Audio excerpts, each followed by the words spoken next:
ঢাকা দক্ষিণ সিটি কর্পোরেশনের ৭৩ নম্বর ওয়ার্ডের সবুজবাগ থানার মানিকদিয়া কাছের পুল রাস্তাটি কেটে রাখা হয়েছে ২ মাসেরও বেশি সময় ধরে। হাঁটা চলার ন্যূনতম জায়গাও রাখা হয়নি। রাস্তার পাশের দোকানের ভেতর দিয়েই চলাচল করতে হচ্ছে পথচারীদের। প্রতিদিনই খুঁড়ে রাখা গর্তে পড়ে আহত হচ্ছে মানুষ। চলাচলের একমাত্র সড়কটি এভাবে কেটে রাখায় দুর্ভোগে পড়েছেন এলাকাবাসী। সুমন মাহমুদের প্রতিবেদন। মাঠের অলরাউন্ডার আমি, আর ঘরের allrounder Tylox. Tylox toilet cleaner, clean মানেই টাইলক্স। দক্ষিণগাঁও মানিকদিয়া কাঠের পুল ব্রিজ থেকে সবুজবাগ থানা ও বাসাবো বৌদ্ধ মন্দির যাওয়ার একমাত্র রাস্তা এটি। পানির নিষ্কাশন ও ড্রেনেজ ব্যবস্থার উন্নয়নের নামে এভাবে কেটে ফেলে রাখা হয়েছে রাস্তাটি। রাস্তাটি এমনভাবে কাটা হয়েছে যে তার পাশ দিয়ে হাঁটা চলার কোনো উপায় নেই। বাধ্য হয়ে আশেপাশের দোকানপাট কিংবা এলাকাবাসীর বাড়ির ভেতর দিয়েই যাতায়াত করতে হচ্ছে মানুষকে।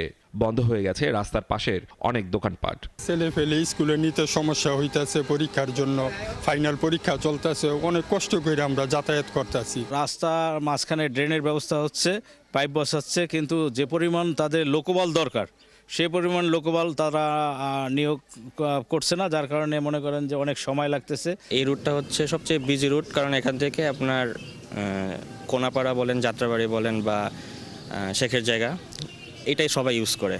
তো এটা কাটার কারণে এই সমস্যাটা হচ্ছে। জনবহুল রাস্তা, অনেক মানুষ, আমরা এখানে বাইরে থেকে এসে থাকি, ছোটোখাটো মিল ফ্যাক্টরি আছে, আমাদের সবারই ক্ষতি হচ্ছে। রাস্তাটির সংস্কার কাজ চলমান, তবে ধীরগতির কাজ নির্ধারিত সময়ে শেষ হবে না বলেই মনে করছেন এলাকাবাসী। ফলে ৮ মাসের কাজ ২ বছরেও শেষ হবে কিনা তা নিয়েই শঙ্কা। ওরা যেভাবে ঘুমায় কাজ করতেছে, মনে হয় ১ বছরে শেষ হতো না। কিছুদিন আগে দেখলাম এক মহিলা কিন্টারগার্টেন স্কুলে নিয়ে যাইতেছে ছেলেরে, ওই পাশে যে পড়লো যে সাইডে মাটি পড়ে গেছে গা, ছেলেটা অনেক আঘাতও পাইলো দেখলাম। তারপরে ২-১ দিন আগে ওইখানেও একজন পড়লো দেখলাম, এক মহিলা পাও ডাইবা গেছে গা নিচের দিকে। রাস্তা এমন করে কাইটা থুয়ে দিচ্ছে, আমগো চলাফেরার বিরাট সমস্যা হইতেছে। এত সমস্যা, সীমা ছাড়ার সমস্যা। এলাকার মানুষ তো দূরে থাক, যে শ্রমিকরা এখানে কাজ করছেন তারাও কখনো ঠিকাদারি প্রতিষ্ঠান বা দক্ষিণ সিটি কর্পোরেশনের কোনো কর্মকর্তাকে তদারকি করতে দেখেননি। ঠিকাদার প্রতিষ্ঠান কে আমরা এখন দেখিই নাই, এখন পর্যন্ত মেইন কন্ট্রাক্টর এই রাস্তায় দেখি নাই। মেইন ইঞ্জিনিয়ার দেখছি। কাজের মান নিয়েও প্রশ্ন আছে এলাকাবাসীর। পাশাপাশি দুর্ভোগ কমাতে দ্রুত কাজ শেষ করার আহ্বান জানান তারা। সুমন মাহমুদ, ৭১, ঢাকা।